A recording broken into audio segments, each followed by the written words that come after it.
All right, here we go. Welcome to the Sunder the Sky podcast. I am your host, Christopher Sky-Sunderer, back home at my fortified bunker deep beneath the streets of Kent, Ohio, after something of an ordeal at the hospital. Actually, multiple hospitals. We'll get to that in a bit. This is episode 1. Yes, welcome to the official launch. First, I want to take a second to thank a few people. First up, my buddy Wes.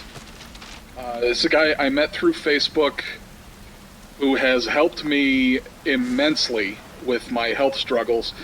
Some background, I'm a pretty sharp guy. Not that I put a hell of a lot of stock into the IQ theory, but for those who do subscribe to it, mine's very high. Okay, and personally, I think the IQ theory is very old, outdated. It's very much in need of updating, but it's got a lot of blind spots. It's a very shallow measure of things. But for those who subscribe to the IQ theory, mine's very high.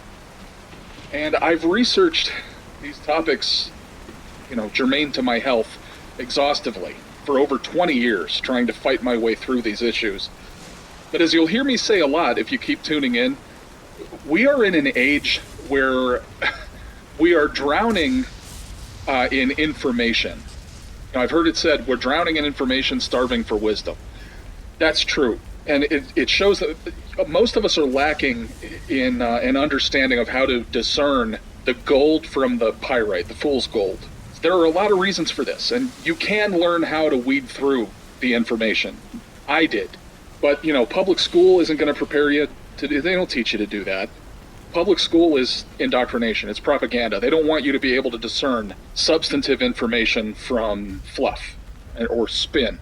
But in spite of learning how to weed through, and a lot of when I was going after my degrees, I was dual majored in philosophy and business with a focus on economics, and I had to do a lot of reading. So it became really important for me to learn how to do research properly. I went to a university that wasn't particularly left-leaning. I mean, I don't know what it is today, but even back then, at a fairly conservative university, it was apparent what was creeping in around the edges. You know what I mean? That was 20 years ago. But anyway, in spite of all that, there's just something about the health and medical industry that is particularly opaque. And Wes, my friend Wes, with his considerable knowledge and his experience, more importantly, in the field, which is how he gained his knowledge, Wes has been my magic lens, so to speak. I'm pretty good at weeding out the good information from most topics. But when it comes to medicine, biophysiology, diet, nutrition, these are all fields where there is just so much bullshit. Even from typically credible sources, I was completely lost as anyone. Wes changed all that for me. He's talked me down off the ledge when I thought I was going to lose it. He's been great, and he's thousands of miles away. I consider you one of my closest friends. I love you, and thank you very much, man. You are helping to save my life.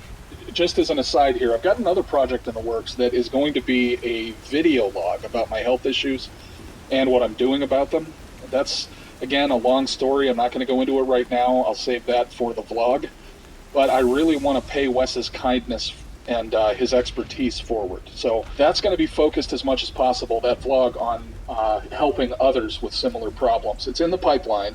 I want it to be somewhere people can go for help. Right now, I'm still very much focused on getting Sunder the Sky up and running, but the vlog is literally the very next thing I'm going to be getting into. Just as soon as I've got distribution here for STS, and as soon as I've got where I feel like it's starting to work, like a well-oiled machine. But I'll keep you posted. Another thank you is my friend Benjamin on Facebook. I don't know about using full names here, so I'm just going to use first names. I hate Google. I hate Google. Years and years ago, I switched to a browser called Komodo Dragon because Google Chrome is basically like having a CIA agent as your browser. I'm not even trying to be facetious. It's monitoring everything you do and sending that information to the government alphabet agencies. But so I found this browser called Komodo Dragon, which is Komodo with a C, which is more privacy centric. And recently it just stopped working. Wouldn't open. It was modeled after Google. It works just like Google Chrome. Anyway, it stopped working. It wouldn't even open. I uninstalled and reinstalled it twice. That didn't help. And the Komodo site was unresponsive. I really don't know what happened. But, damn it, even trying to get all this stuff resolved, I want to thank Komodo for making me have to resort to going to Microsoft Edge as my browser, which, if you had asked me 10 years ago, you know what, they're going to roll out a new version, a successor to Internet Explorer, it's going to be even worse than Explorer. I wouldn't have believed you. I would have said, you're full of shit. There's no way they could do anything worse than Internet Explorer. But they did, damn it. And that's called Microsoft Edge. It comes pre-installed with any new Windows computer. But I didn't want to go back to Chrome because I despise it. Anyway, Benjamin recommended this other browser called Brave, which is modeled after Chrome, just like Dragon was. But it's also centered on user privacy. And it gives you a lot more control than Komodo Dragon did on your privacy settings. It actually has this little button up at the top of the window that you can click that's shields up or shields down. And then you can go in and more fine-tune what that means when your shields are up. And you can even earn money. You can earn rewards for allowing ads to run on sites. It's awesome. And I've been using it for the last few days, and I love it. So thank you, Benjamin, for that. Finally, I want to thank my brother-in-law, Jeff. I know he listens to the podcast. Jeff, I love you, and you've been such a great help and an asset to the family ever since you became part of it. He recently showed me some startling and startlingly accurate, let's say, stuff concerning everything that's been going on with Trump and the media, and I don't know if I'm going to get into it here because I don't know if this podcast is the right place for that. We'll think about it. I want to research it more. Okay, so first thing up, do have a listener question. Benjamin, again, who I just talked about, asked on the podcast group page, here's a good topic for newcomers and one which has incited my curiosity for a while now. How did you come up with the name Sunder the Sky? I mean, aside from sounding really cool and edgy, of course. Well, Benjamin, that is certainly a big part of it. Let's be real. The cool factor. It's a long story. I'm going to condense it as much as I can. First, yeah, I love thunderstorms. I love thunder and lightning. I think I was the only child I knew of who didn't get scared at bad thunderstorms. I loved thunderstorms, even as a little kid. And even to this day, there's just something about the sound, the scent of rain when it hits the ground. While a rumble rolls across the sky, I just find it relaxing. Something in my brain that is clenched up tight 24/7 finds a way to just let go and relax at the prompting of a good thunderstorm. Thunder, the louder and more expansive, the better. As a kid, I always said it lets you see the sky in your mind, the vast entirety of it, even with your eyes shut. In my mind, the sky is always that big and majestic. Thunder just lets you perceive it, It's kind of, there was a really good movie. It was not a major big Hollywood release. It was called At First Sight, I think. Val Kilmer and Mira Sorvino are the principals in it. Val Kilmer plays this blind guy, who's a masseuse, and Mira Sorvino is this young professional from the city, and she goes out to this small town to get away from things for a while, and she goes for a massage, and they end up hitting it off, and as they're walking home, it starts raining, and they duck into this shed or barn to escape the rain. And he tells her, I love when it rains on a metal rooftop like this, because it really allows me to understand the space, the sound of the rain hitting the roof. And it's kind of like that. Thunder does that for me. I feel like the entire vault of the heavens, so to speak, is just perceptible every time thunder peals across the sky. And so, yeah, I love storms. In other words, I'm sure that played a role. Okay, but here's the real meat of it, okay? Have you ever tried to walk at night through darkness and a bad storm? I have, many times. When I was a kid, I grew up, my hometown is Randolph, Ohio. It's all cornfields, cattle fields, and forest. There's actually a buffalo ranch not far from where I lived, and that guy who owned the buffalo ranch had, I don't think he still does, but so I don't think I'm getting him in trouble by saying this, He had a full-grown male African lion. He kept in a pen. And that was one of the things I noticed when we first moved in. I'd go out in the morning to watch the sunrise. And you're just 12 years old, and off in the distance in the morning, you'd hear this. And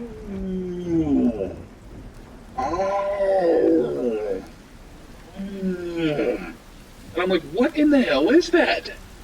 And then I remember hearing the same sound on a National Geographic episode about lions. I was like, is there a lion out here? But then the first time we went over there and got like buffalo steaks and roasted stuff. Buffalo's excellent, by the way. Try it. It's actually healthier for you than beef. You know, it's got lower sodium content, but it is expensive. We saw, yeah, the guy has a fucking lion. But anyway, I used to hike through the woods of Randolph as a kid, and as a martial artist, I always loved training and practicing outdoors. I prefer to exercise outside. I prefer to cook outside. So I have been caught in many a thunderstorm, okay? And it can be a little scary and more than a little treacherous. You can't see anything. It's dark. Rain is pelting your eyes. The wind is howling. But then, sporadically, snap, crackle, boom, you can see. Light fills the world for just a second, and you can orient yourself. Sometimes a storm can be so bad that the only way to navigate is by waiting for those flashes of light, moving forward a bit, stop, wait for the next flash. And how fitting a metaphor is that for our society today, amidst the dark clouds, stinging rain, and howling winds of our dishonest media, our corrupt government, and the wholesale indoctrination of our entertainment and education industries. It's dark, it's frightening, and you can't tell what's going on most of the time. Until, snap, crackle, boom, you can see. If only for brief moments, there are flashes of truth. Truth, you know, with a capital T. And for just a moment, whenever someone stands up and speaks truth to power, it sunders the miasma, the clouds, the fear and confusion. It just shatters it apart. The darkness returns. It always does. You know, and my buddy Vince over at the Inconclusive Breakdown observes this all the time. You know, they came out and proved that Hollywood and Washington are all engaged, or practically all engaged, in child sex trafficking. That's the buying, selling, raping, and often killing of children. And then everybody just, well, let's talk about something else. You know, the clouds rolled back in and they obscured it again. And to understand this, that's deliberate.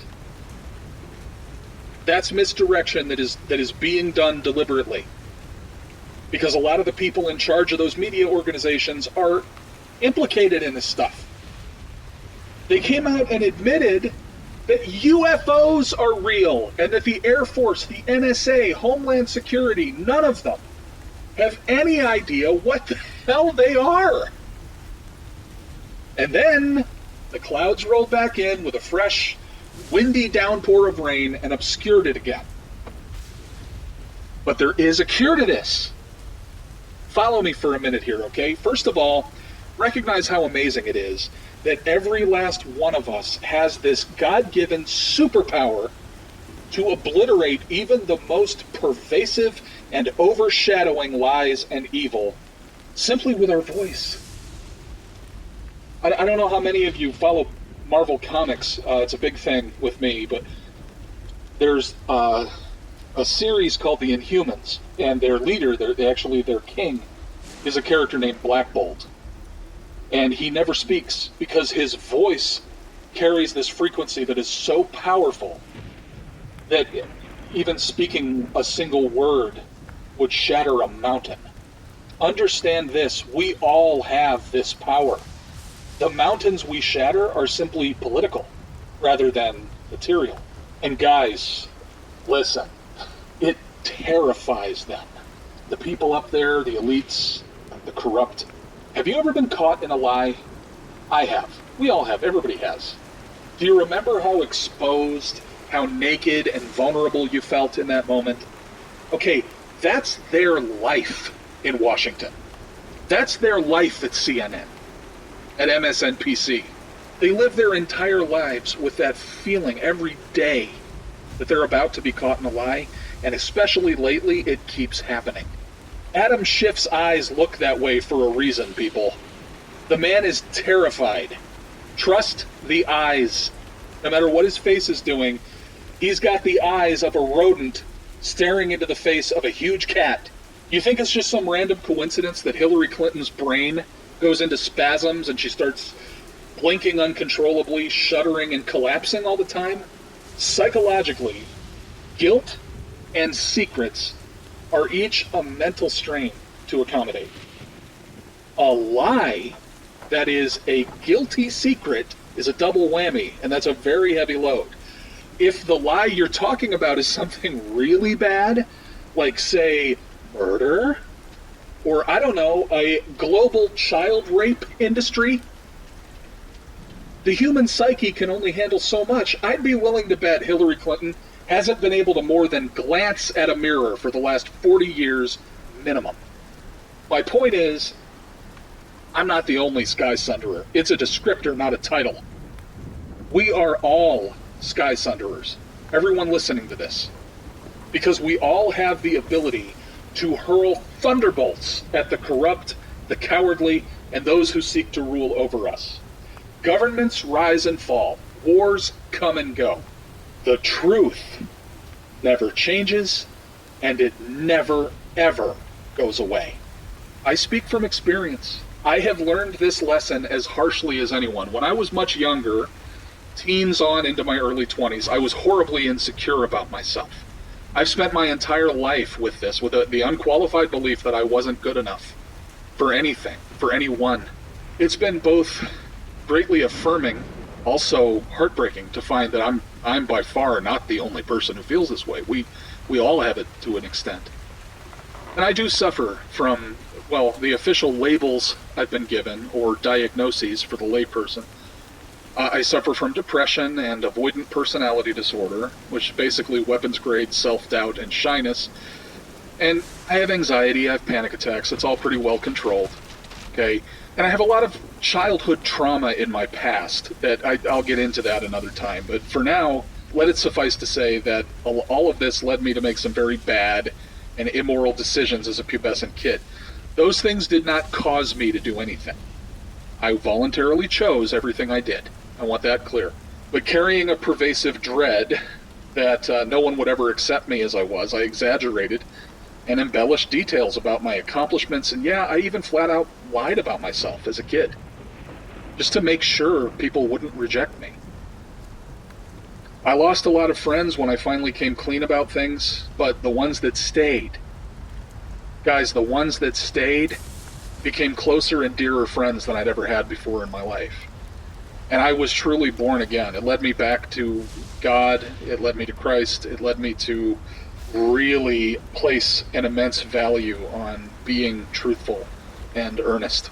By enduring that self-inflicted blast of illumination, a lot got burned away. It certainly hurt. And I mean, to this day, this is going back 23 years.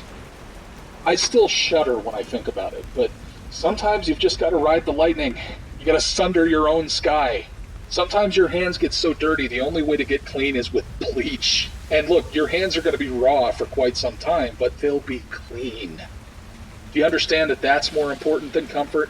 If you've done things that you know were wrong and that you regret, as scary and painful as the truth may be, it's also your only way out. Sometimes you've just got to rip the scab off. Jump off that cliff into the great unknown. You know, it's the ultimate departure from your comfort zone. This, and not to get too sappy here, and man, is this explanation going way too long, I'm sorry. But this is my sincere hope for everyone. Yes, even those who seek to rule us, okay? Those who exploit us, steal from us, threaten us with violence for exercising our basic human rights. My hope is that every single one of us finds the courage to let the truth in, to burn away all that stuff you've been dragging with you.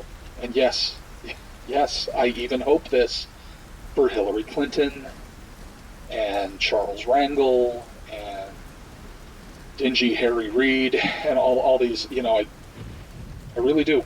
Even George Soros. It would fill me with joy to hear that the Clintons finally broke down and admitted to their many, many crimes.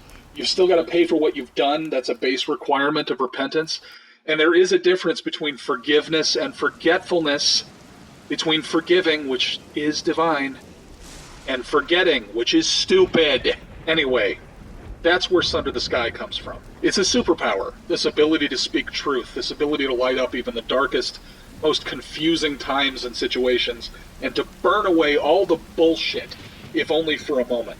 And everyone listening to the sound of my voice right now has that power. And the more of us do it, and the more often we do it, the more the darkness is split apart and the longer the light lingers. You understand? The amount of time when we're navigating through the darkness, we move a few steps and we stop and wait for the next flash of light and then move, the more often the lightning flashes, the better we can navigate. So do it. Sunder that sky. Sunder it often. They're not going to stop doubling down on their lies. But no matter how dark and overcast it becomes, the truth splits it apart completely, whether it's a little white lie or a multi-trillion-dollar media and government narrative. The result is the same. Snap, crackle, boom, it shatters. No matter how many times they double down on their spin and their narratives, believe me, you can do this all day. Okay, channel your Captain America. But yeah, maybe if I'd been into hanging out at the beach as a kid, my online handle would have been Christopher Tide Turner, and the podcast would be Turn the Tide or something. So, watch somebody take that idea now. Okay, so let's jump in. Before we get rolling, I want to ask a question of you all, and I just want you to keep this in mind because we're going to come back to it in a bit. Here's the question. Have the Democrats allowed their centuries-old, finely honed craft of political corruption and media misdirection to stagnate? Okay? Just keep that in the back of your mind. We're going to get back to that. Okay. Okay, yeah, this next thing... This is so entertaining. A story from pluralist.com. The headline, Colleges Create AI to Identify Hate Speech. Turns out minorities are the worst offenders. Follow this, okay? Quoting, researchers from the University of Cornell discovered that artificial intelligence systems designed to identify offensive hate speech flag comments purportedly made by minorities at substantially higher rates than remarks made by whites. Several universities maintain artificial intelligence systems designed to monitor social media websites and report users who post hate speech, which isn't Orwellian at all. In a study published in May, researchers at Cornell discovered that systems flag tweets that likely come from black social media users more often, according to Campus Reform. The study's authors found that, according to the AI system's definition of abusive speech, quote, tweets written in African American English are abusive at substantially higher rates. The study also revealed that black-aligned tweets are sexist at almost twice the rate of white-aligned tweets. The research team averred that the unexpected findings could be explained by systematic racial bias displayed by the human beings who assisted in spotting offensive content. No. They're not racist or sexist. We are. Please, don't blame yourselves. The results show evidence of systematic racial bias in all data sets, as classifiers trained on them tend to predict that tweets written in African American English are abusive at substantially higher rates, reads the study's abstract. If these abusive language detection systems are used in the field, they will therefore have a disproportionate negative impact on African American social media users. So in other words, since we have programmed the AI to unfairly not allow for a double standard, students from one culture are being assessed as bigoted. You know what, guys? I don't really have much more to say about this one. The article busts itself. What do you... Oh, boy. Okay, so, I mean, it's there. You know. I'm not going to go through this. I'm not going to preach on it. It's. I mean, like I said, the article busts itself. So, okay, what happened on Monday? I went to the hospital. A lot of people have been asking about this. Sunday, at about noon, I started to notice a lot of floaters in my eyes, and I was seeing the occasional spark, like shooting star, and anything further away from me than arm's length was really blurry, and I didn't know what was going on. I did the stupid thing. I looked up my symptoms online, so within 5 minutes I thought I was dying. No, I thought it was, they said this could potentially be an emergency condition, call 911 immediately, so that's what I did. I've always had 2015 vision. Now, for those who don't know, that's actually better than 2020, okay?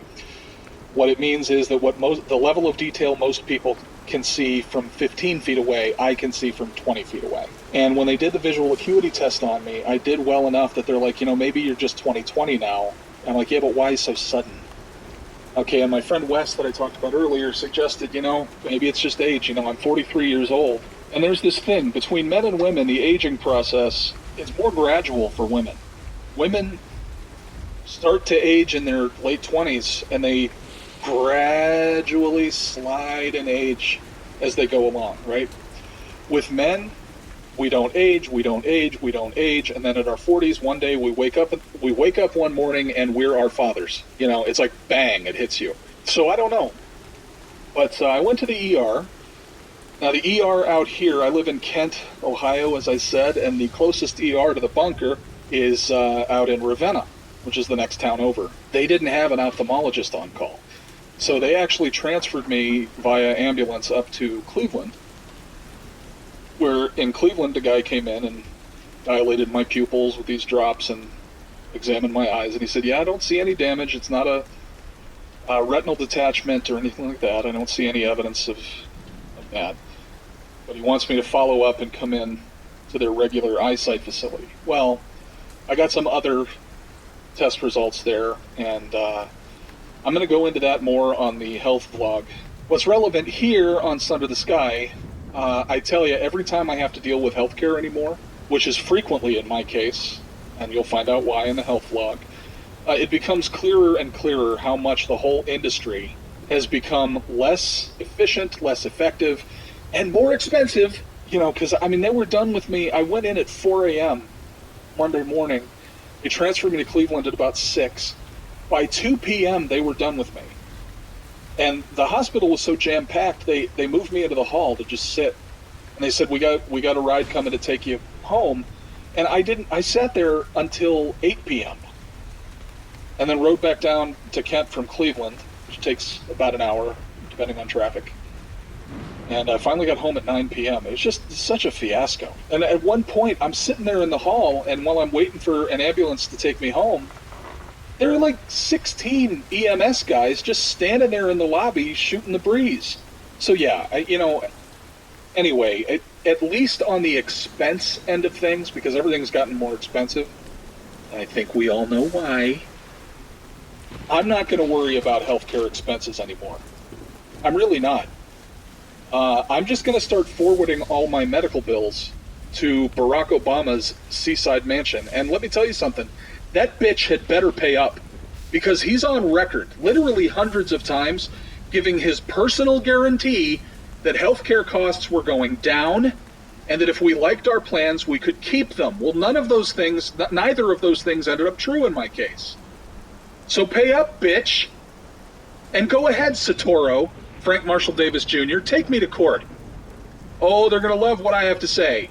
Quick update on Ukraine and the whole situation going on with that.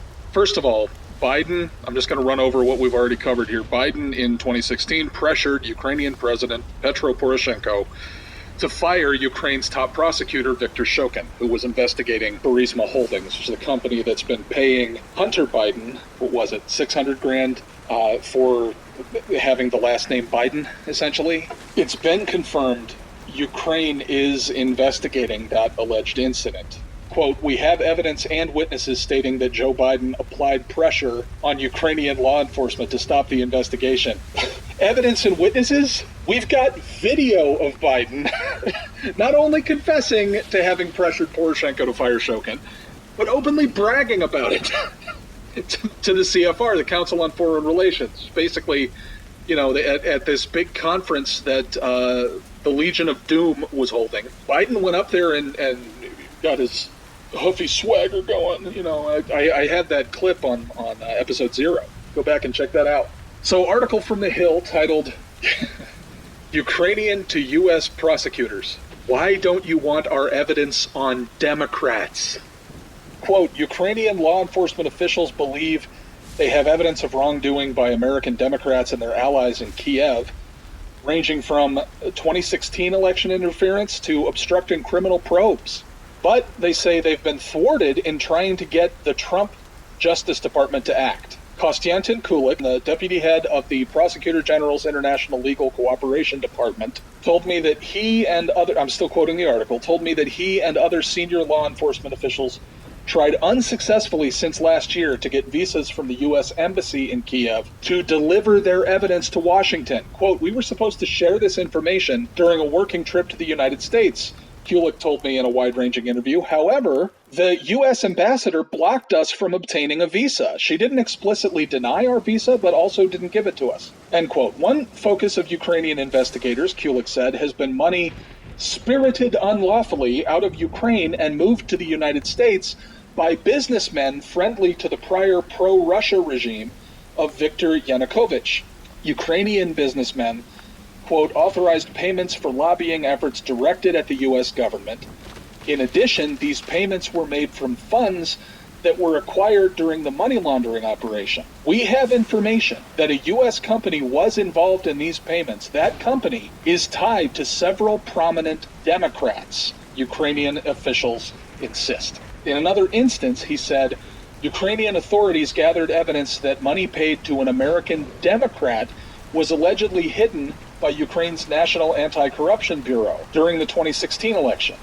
Okay, and this was under pressure from U.S. officials. Quote, in the course of this investigation, we found there was a situation during which influence was exerted on the National Anti-Corruption Bureau of Ukraine so that the name of the American Democrat would not be mentioned. Ukraine is infamous for corruption and disinformation operations. Its police agencies fight over what is considered evidence of wrongdoing. Kulik and his bosses even have political fights over who should and shouldn't be prosecuted. Consequently, allegations emanating from Kiev are usually taken with a grain of salt. But many of the allegations shared with us by more than half a dozen senior Ukrainian officials are supported by evidence that emerged in recent U.S. court filings and intelligence reports. Court findings and intelligence reports, okay? Keep that in mind. The Ukrainians told me their evidence includes sworn statements from 2 Ukrainian officials admitting that their agency tried to influence the 2016 U.S. presidential election in favor of Hillary Clinton.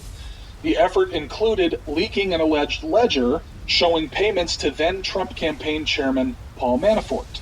Contacts between Democratic figures in Washington and Ukrainian officials that involved passing along dirt on Donald Trump, and financial records showing a Ukrainian national gas company routed more than $3 million to American accounts tied to Hunter Biden, the younger son of then Vice President Joe Biden, who managed U.S.-Ukraine relations for the Obama administration. Biden's son served on the board of a Ukrainian natural gas company, Burisma Holdings. Okay. Also, records that Vice President Biden pressured Ukrainian officials in March of 2016 to fire the prosecutor who oversaw an investigation of Burisma Holdings and who planned to interview Hunter Biden about the financial transfers. Correspondence showing members of the State Department and U.S. Embassy in Kiev interfered or applied pressure in criminal cases on Ukrainian soil. And finally, disbursements of as much as $7 billion in Ukrainian funds that prosecutors believe may have been misappropriated or taken out of the country, including to the United States. So that's just some of what they've got. But Ukrainian officials say they don't want to hand the evidence to FBI agents working in Ukraine, because they believe the Bureau has a close relationship with Ukraine's National Anti-Corruption Bureau and the U.S. Embassy. Quote, it is no secret in Ukrainian political circles that the NABU was created with American help and tried to exert influence during the U.S. presidential election, says Kulik. Kulik's boss, Prosecutor General Yuri Lutsenko, told me he has enough evidence, particularly involving Biden, his family, and money spirited out of Ukraine, to warrant a meeting with U.S. Attorney General William Barr. Quote, I'm looking forward to meeting with the Attorney General of the United States in order to start and facilitate our joint investigation regarding the appropriation of another $7 billion in U.S. dollars with Ukrainian legal origin, Lutsenko said. Again, that's all coming from John Solomon of The Hill. So here's the theory that I want to float to you. Okay, see if you think there's something to this. It's just something that hit me, and I don't know. There may be something to this. Have the Democratic Party strategies for misdirection and media confusion now inverted back upon them? Has the Democratic Party's most potent weapon now finally at long last become its curse? Follow me on this, okay? This tactic is best summarized in the quote, accuse your enemy of what you are doing as you are doing it to create confusion. There's lots of debate over who actually said this first. A lot of people believe it was Karl Marx. Others say it was Nazi Minister of Propaganda Joseph Goebbels. But we know for a fact that regardless of who said it first, it was one of the central precepts in the book Rules for Radicals. This was a guide for socialist and communist political radicals operating in the U.S., written by noted political activist and father of modern community organizing, Saul Alinsky. Just to give you an idea of the type of man Alinsky was and where his mindset was at, I read from the dedication here in Rules for Radicals. Quote, lest we forget at least an over-the-shoulder acknowledgement to the very first radical from all our legends, mythology, and history, and who is to say where mythology leaves off and history begins, or which is which, the first radical known to man who rebelled against the establishment and did it so effectively that he at least won his own kingdom, Lucifer. The man dedicated his book, not just his book, but his playbook for political action, to Satan. This book, again dedicated to Satan, is the playbook the entire Democratic Party has been implementing since shortly after its publication. Tell me again why the appellation of the term demon rat instead of Democrat, tell me again why that's inappropriate. I'd love to hear arguments. In fact, a young Hillary Clinton has stated repeatedly that he was a hero and inspiration to her. There's an article including the full text of a letter she wrote to Saul Alinsky just after she graduated from law school. I'll put a link to it in the description box below. But she wrote, her senior thesis was about modern community organizing, and she interviewed Saul Alinsky when writing that. So, remember this the next time a modern Democrat appeals to the Bible for their arguments or attempts to spin doctor scripture into some kind of divine endorsement of their policies, i.e., Jesus believed in abortion. Okay, I'm sure unless you've been in a coma for the last 40 years, you've noticed that Democrats very frequently get busted using this tactic of accusing the other side of what they're doing. For me, a major tipping point happened about 25 years ago, when Bill and Hillary Clinton, with the backing of their entire party, began insinuating sexual misconduct against political opponents, and then even against the George W. Bush campaign. Bill Clinton accusing someone else is like Michael Moore criticizing someone's diet. Okay? Let me pose to you a scenario. Let's say I'm sneaking into the Fifth Third Bank down the street and stealing $10,000 stacks from the vault. We live in a town where there are crimes like this happening all over, but just the one I rob from time to time is the Fifth Third Bank down the street. Now let's say I have a rival of some kind. We're both bidding on the same house or something, okay? So I go to the police and I tell them, hey, he's robbing the Fifth Third. He's the one the Fifth Third bank manager is looking for. Sick him. Aren't I just leading the hounds of justice to the site of my crimes? Why wouldn't I instead gin up evidence or suggest that he's robbing the credit union 2 blocks over, or the Pizza Hut that's had so many break-ins? Why point them at the location that might contain evidence leading to me? Is it possible that the Dems have been practicing the Alinsky playbook so long that the rules have supplanted the concepts behind them, and it's now started to work against them?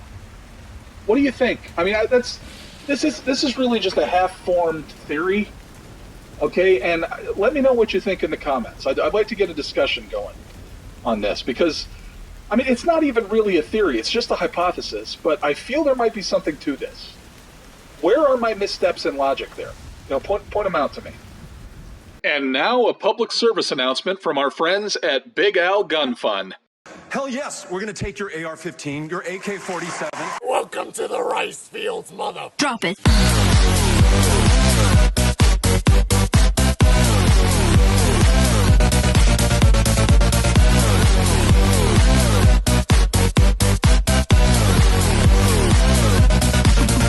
Yeah.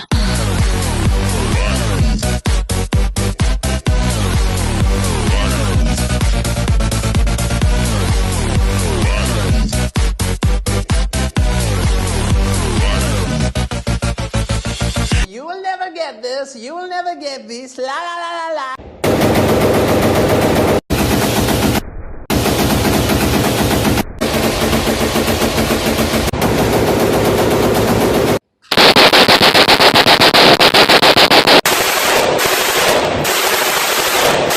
Are you kidding me?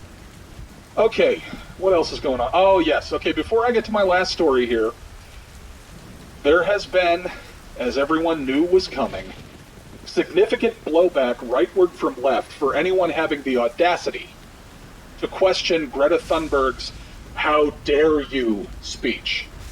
To see my full rebuttal to each of the talking points of said speech, be sure to check out my previous episode titled, and specifically addressing Greta, "Who Dares Wins." I'll just point out that a lot of the same people, and you know this, I know I'm preaching to the choir here, but damn it, a lot of the same people who viciously went after Nick Sandman, Mini AOC, former YouTuber Soph, going so far as issuing death threats, attacking the livelihood of family and friends, even threatening the president's 10-year-old with gang rape. These same people are now very concerned with the treatment a 16-year-old girl is receiving online.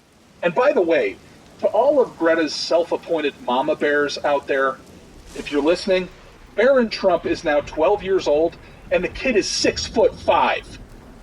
So part of me would kind of like to see some of you sniveling soy weasels try it. You know what I mean? Anyway, aside from some of the off-the-cuff memes about her face, which looks a little off, Asperger's syndrome, and, all that stuff is kind of over the line, but the overwhelming majority of criticism that I've seen directed her way, including my own, has been aimed past her at the people behind her, not at Greta herself. Remember when Eminem got pissed off at Triumph, the insult comic dog? This happened years ago, and hit him. I think it was at the Grammys. That Eminem's walking down the aisle to get to his seat or something, and Triumph comes in and starts, asking him questions and everything, and then he shoves him away and hits him. The puppet, okay? Moron hit the puppet. As if the puppet was making fun of him. Like a child so young, they don't even realize the puppet isn't the one actually talking to them. Okay, that's what the left thinks is happening here. You people, behind this, whoever it is behind this media moment, or whatever we're calling the Greta Thunberg thing, do you even realize how obvious you are? I mean, in a typical puppet show, puppeteer usually dresses in a black bodysuit and face shroud against a black background, all made of the same material, or they hide beneath the stage, or in the case of marionettes, above the stage, so that you can't see them, so as not to shatter the suspension of disbelief. Your arrogance it's killing your moves here. You just can't help yourselves. You want to make sure everyone knows you're the ones who are helping this little girl to fight all the big, evil, working people and their crime of trying to live their lives in peace and mind their own business. But the only people buying into this, well, in my opinion, no one is buying this shit. There are just some people going along with it because they're so desperate for anything substantive to have against the rest of us that they'll grab any bone you throw them, even if it's just a black and white picture of a bone on cheap paper. But even then, for the most part, the only people parroting Greta Thunberg's talking points are the absolute bottom of the idiocy barrel. The ones so far up their own ass with leftist piety that they put on vagina hats and march in the streets. Or dress in red and black and pick fights with Rubbermaid trash cans. Are you really secure in your position? George Soros, Al Gore, Bill Gates. Do you really feel good about your position here, knowing that the only people manning the rank and file of your movement are a bunch of the millennial generation's rejected morons? And this is after all of your mind games and your spin and your propaganda, your outright lies, your best appeals, and all you can do is scrape the bottom of the dipshit barrel. Shouldn't that tell you something about your position? Anyway, last story, and this is going to be uplifting, okay? This is going to make you feel really good, okay? In a story from the Washington Slimes, the headline.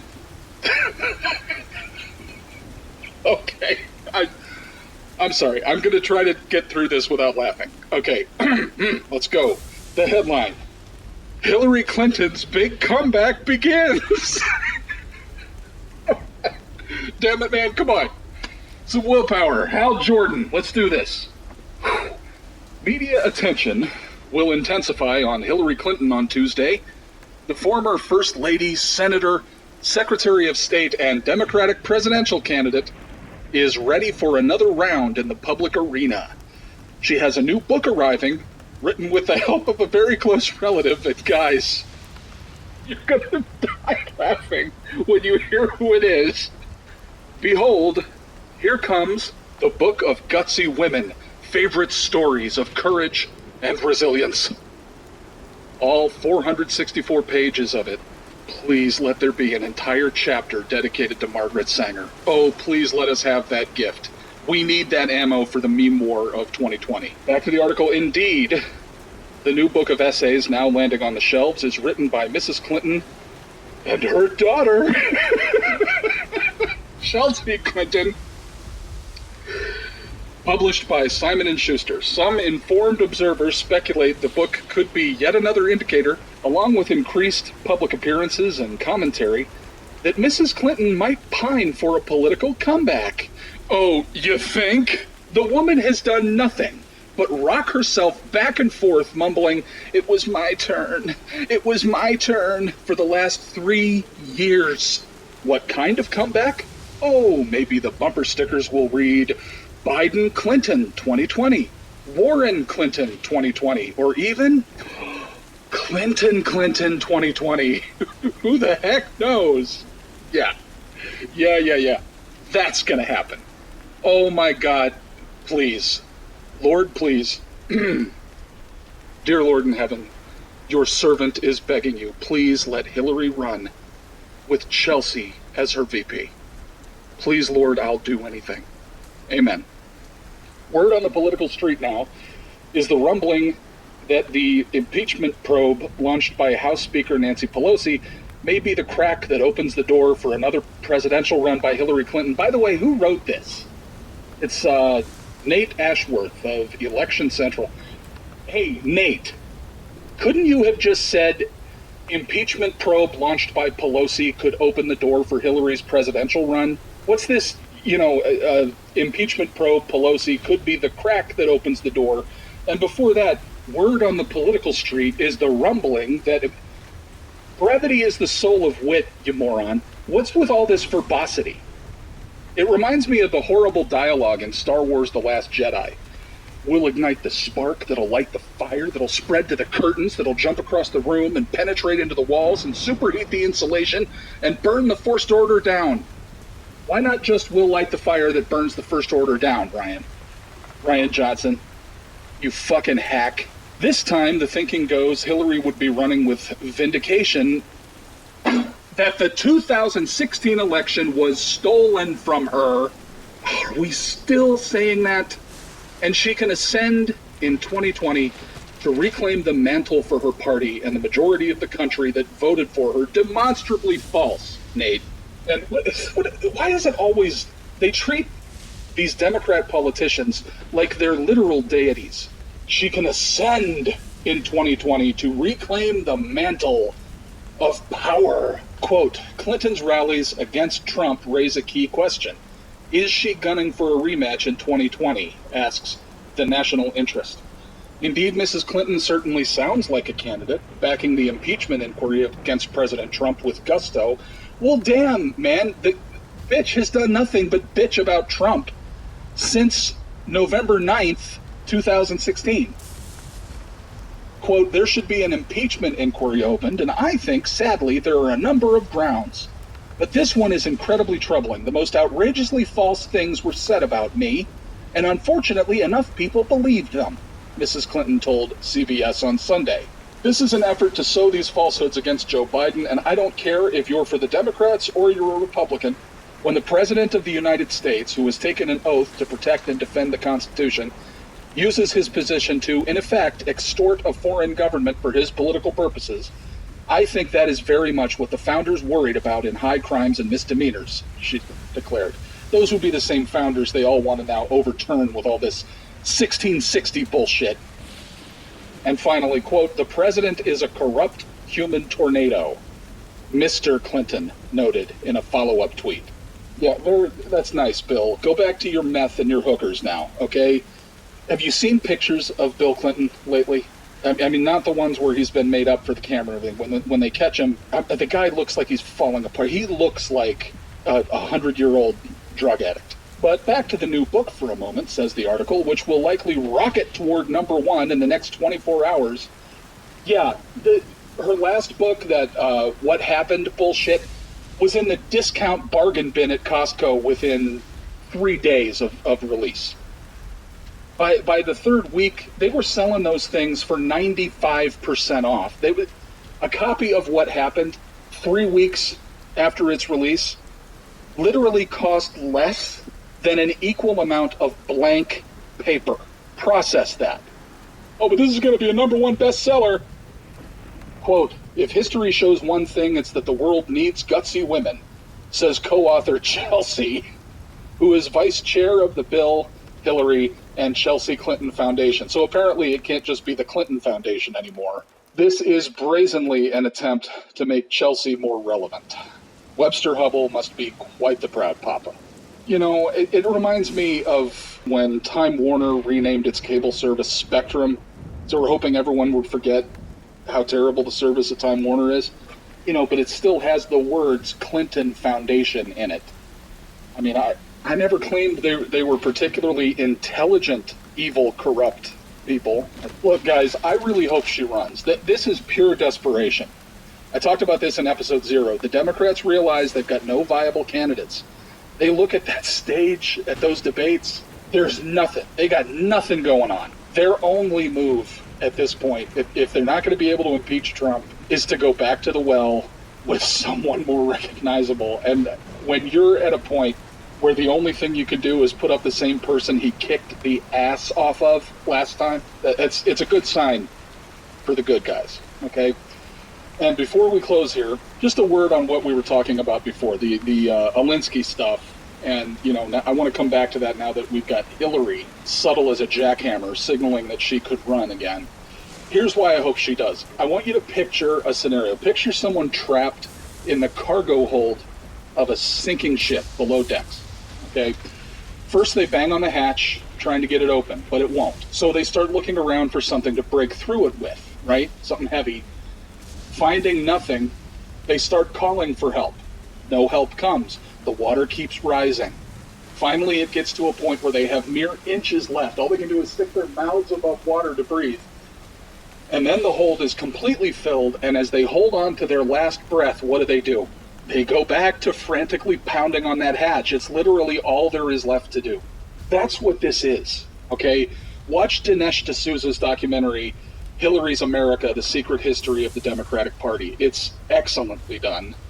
The only thing inaccurate in the movie is the word secret in the title, because none of what he covers in the film has ever been a secret. There have just been lots of people, you know, with government schools leaving a lot of this stuff out of the history classes. There are a lot of people who may be oblivious to it, and a lot of other people who know and are deliberately forgetting it. But this stuff isn't a secret. The information's out there. The foundation of the Democratic Party's modus operandi is never give up the con. Deny, deny, deny. You accuse your opponents of what you yourself are doing, and you never admit the truth. Again, that's why speaking the truth to them gets their hackles raised so high. It's like nails on a blackboard to them. That's why, again, you should do it. Speak the truth to them, and do it often, okay? I really hope she runs. I mean, that getting this podcast up and running and getting it started, what a gift that would be. Not just to me personally, but to everybody. Oh, the memes. All right, well, this has been episode 1. We are officially launched now, and I've got better equipment coming in. I've been thus far recording this show on my phone. I'm doing everything myself, but I've got better sound equipment coming in, hopefully by the next episode. I want to tag on here at the end a little piece that I'm recording. It's now 1:20 a.m., Thursday, October 3rd. I had initially intended to have this episode up, yesterday, Wednesday, because my intent for the show was to be a weekly show that happens on Wednesday, right? Something to get you through the hump day. Well, I'm having a lot of trouble doing that. I'm still trying, just to let you know, whatever's going on with YouTube, I keep getting stuck at 28%. Okay, so when this episode goes up, it's going to happen, at the soonest, it's going to happen Thursday, today. But I thought about it, and maybe that's a better day, Thursday. Origin of the term is Thor's Day, right? So for Sunder the Sky, that seems maybe appropriate, and maybe it's good that looking forward to the show on Thursday is what gets you through the hump day, and then you can listen to it knowing you only got one day left to the weekend.